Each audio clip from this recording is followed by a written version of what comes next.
Hey everyone, welcome back to Options Trading Simplified. If you're dipping your toes into options but get confused by terms like strike price, this video is for you. Today, we'll break down what a strike price is, how it ties to the underlying stock, and why it matters for your trades. In just 3 minutes, you'll have it crystal clear. If you're new, smash that subscribe button and hit the bell for more beginner-friendly trading tips. Let's dive right in.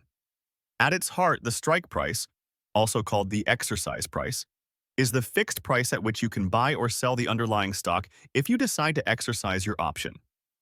It's like agreeing on a set price in advance no matter what the market does later. For a call option, which gives you the right to buy, the strike is the price you'll pay for the stock. If the stock's current price is above the strike, that's good news. It's like buying at a discount. For a put option, the right to sell, the strike is what you'll get paid. If the stock drops below the strike, you can sell high even if the market's low.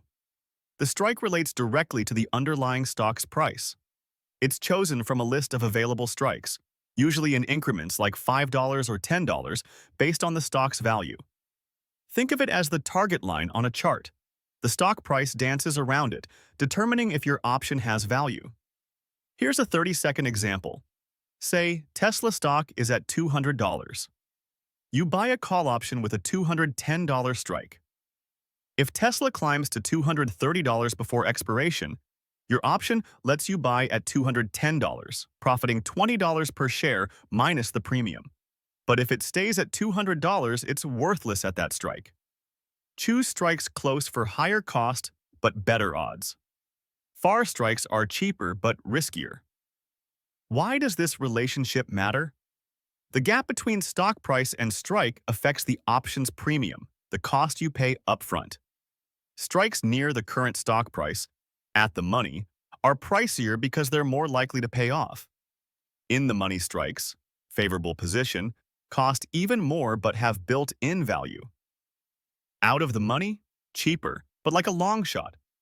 Pro tip: use strike prices to match your risk tolerance. Bullish on a stock? Pick a slightly out-of-the-money call for leverage. Always check the options chain on your broker's platform to see available strikes. Avoid these pitfalls. Don't pick strikes too far away without a strong reason. They decay fast. And remember, strikes don't change. The stock moves relative to them. Recap: strike is your locked-in price, directly compared to the stock's market value to gauge potential profit. There you have it. The strike price demystified. If this helped, give it a thumbs up and comment your biggest takeaway. Next up, check out our video on expiration dates. Thanks for watching, and trade smart.